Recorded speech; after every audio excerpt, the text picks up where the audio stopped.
Pero bueno, pasando al tema de hoy, y es las relaciones de los servicios castristas de seguridad con la Stasi, la temible policía política de lo que era Alemania Oriental.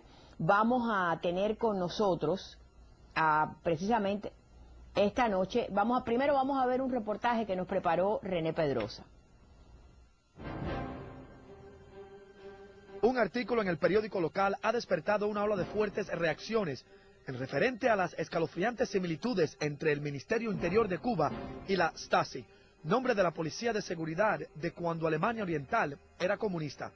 El responsable de sacar esto a la luz pública es Jorge Luis Vázquez, cubano, quien estuvo preso en una de las horrendas celdas de la Stasi en 1987. Producto de sus experiencias, Jorge Luis afirma que el Ministerio del Interior de la isla es casi una copia exacta del represivo sistema de seguridad de la Stasi, exportado por los germanos a Cuba en los años 70 y 80. A su vez, dice que los lazos entre ambos cuerpos de gobierno van más allá de lo que se pensaba. Se refiere al espionaje en habitaciones de hoteles y al uso de la droga alucinógena LSD. Vázquez asegura que fueron los alemanes los que le enseñaron a los cubanos cómo instalar sistemas de cámara de vigilancia para tener mayor efectividad. Lo más espantoso de estas declaraciones es que todavía se practican dichas técnicas en Cuba, según Vázquez, de 48 años de edad. Cuando por fin se abrieron los archivos de la Stasi al público a principios de la década de los 90, muchos de los ciudadanos, o ese gobierno igualmente, descubrieron que habían documentadas cerca de 1000 muertes. Y también se descubrió que habían 112 millas de archivos referente a información de Cuba. Vázquez, quien habla perfectamente el alemán, preparó un informe cuyo título es La conexión Habana-Berlín, secreto de Estado y notas sobre la colaboración entre la Stasi y el MINIT. El documento alega que el cuerpo de seguridad alemán reconstruyó el sistema telefónico y de comunicaciones de la MINIT a finales de los 80 para facilitar el espionaje. Igualmente, Vázquez revela que la agencia alemana criticaba constantemente a sus homólogos de Cuba, llamándolos desorganizados y descuidados. Por su parte, Vázquez espera ahora que la publicación de su libro pueda servir de base para otros, desde Polonia hasta Bulgaria. Todo para realizar investigaciones similares en toda Europa Oriental. René Pedrosa para Última Palabra. Gracias, René. Y esta noche nos acompaña José Cohen, ex agente de la inteligencia cubana, y vía telefónica desde Alemania, Jorge Luis Vázquez, activista de derechos humanos e investigador independiente de las relaciones Stasi-Minin. Así que gracias, Jorge Luis, por estar con nosotros. Sé que es bien tarde allá, pero gracias por acompañarnos. Muchas gracias a usted, Ninoshka, y a vuestro programa y a todos los televidentes. Gracias a José también por estar aquí con nosotros. Jorge Luis, cuéntanos, porque tú estás ahora en estos momentos en ese museo que es lo que es la Stasi, pero cuéntanos cómo llegaste ahí, las cosas que has descubierto una vez que estás ahí. Sí, Ninoshka, los documentos, por supuesto, los documentos, cuando hablamos de descubrir, no los descubrimos personalmente, hemos localizado esos documentos gracias a investigaciones que han hecho también historiadores e investigadores alemanes, especialmente la Universidad Libre de Berlín, el doctor Johann Stadt y otros colegas. Y a partir de esas investigaciones hemos nosotros buscado un camino que nos lleve a encontrar más datos, informaciones, con los cuales yo deseo y quiero decir que lo que sostiene al sistema cubano en estos momentos es el sistema represivo, la maquinaria represiva, el Ministerio del Interior y la Seguridad del Estado, que fue adiestrada y entrenada durante décadas por la Stasi y por los servicios secretos de Europa Oriental. Pero este interés tuyo surge precisamente porque tú estuviste en una de esas celdas y después posteriormente pudiste comprobar que era una réplica de las que habían en Alemania.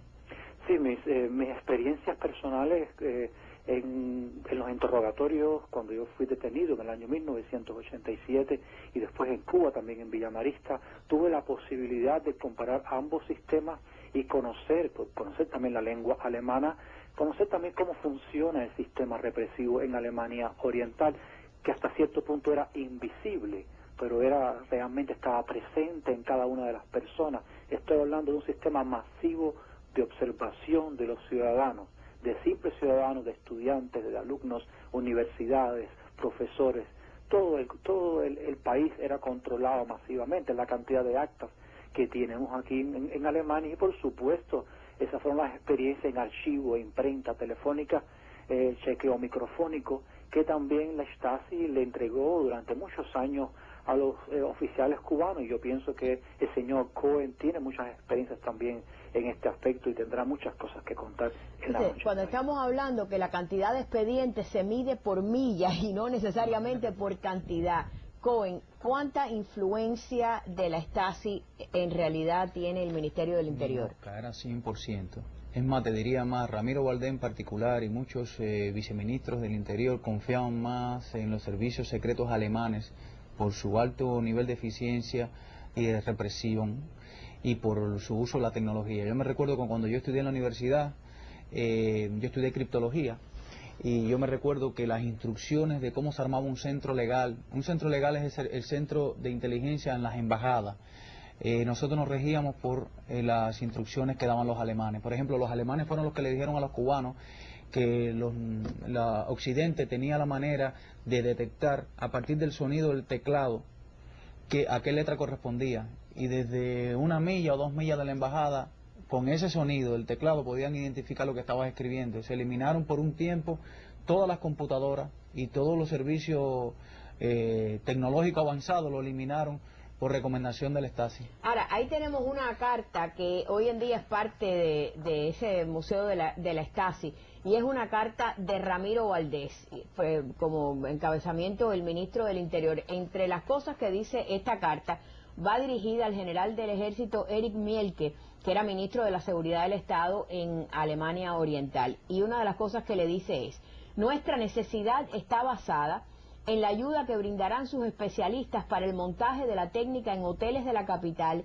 y casas operativas en playas del este en La Habana. Es por ello que recabamos su presencia lo antes posible. Esta carta está fechada 29 de mayo de 1984, y desde que Cohen la vio me dijo, es genuina. Exactamente.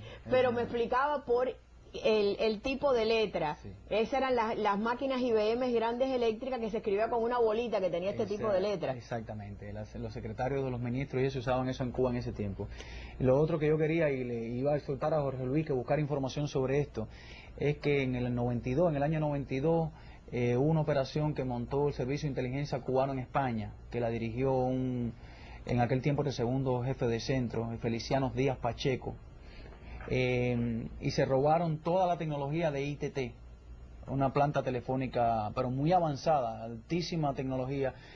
Cuando nosotros recibimos en Cuba por valijas diplomáticas eran como 2 o 3 toneladas de papeles. Y yo me recuerdo, porque yo fui testigo de esto, que toda esta información se llevó para una casa de trabajo, y a los 2 o 3 días quienes vinieron a revisar detenidamente toda esa información y se la llevaron fueron alemanes técnicos y científicos vinculados al Stasi. Ahora, todo estas operaciones en los hoteles, en las casas operativas, lo que son las casas de protocolo, que datan de muchísimos años atrás, y sin embargo este es el tipo de actividad que muchas veces uno todavía dice, los hoteles tienen cámaras, la gente no lo cree. Bueno, que no lo cree porque no entiende todavía el sistema. Pero, y yo creo que sería bueno que ustedes explicaran, tanto tú, Jorge Luis, que lo pudiste detectar en lo que es ese museo, como Cohen, que lo vio, cómo había toda una ciencia del tipo de luz que había que usar para que las cámaras funcionaran bien, el tipo de papel o de pintura, dónde era mejor instalar las cámaras. Y lo curioso de todo esto es que cuando hoy en día a veces ven ciertos personajes que regresan de sus viajes a Cuba y regresan hablando otro lenguaje, bueno, quizás la respuesta esté en esas cámaras. Definitivamente, hay departamentos completos, y a lo mejor Luis ha tenido oportunidad de investigar sobre esto, pero hay departamentos completos dentro del servicio del Ministerio del Interior dedicados, por ejemplo, el KJ de chequeo visual, KM chequeo microfónico, KT chequeo telefónico. Entonces la tecnología en la que Cuba compraba e invertía sus dólares no era la tecnología rusa, porque no confiaban en ella. Sinceramente, toda la tecnología y todo el entrenamiento de la parte técnica lo daban los alemanes. Más, los carros que usaba Ramiro Valdés no eran carros rusos. Yo no sé si ustedes saben eso. Eran carros alemanes. O sea, muy poca gente. Ahí tiene su él tenía conexión. su obsesión. Jorge Luis, te pido Ramiro Valdés es uno de los responsables máximos de la represión en Cuba y del control telefónico y microfónico. Vamos a ver, durante la época de Ramiro fue la época que más micrófonos se pidieron a los alemanes. Tenemos que hacer una pausa, te pido que te quedes en línea, que regresamos. Tenemos una encuesta en nuestra página electrónica. ¿Cree usted que la Stasi o la Policía Política de Alemania Oriental fue la maestra de los sistemas de seguridad del Estado? Ya hay un 75% que dice que sí y un 25% que dice que no. Después de lo que escuchen aquí esta noche, ya veremos cómo funcionan esos números. www.wgentv.com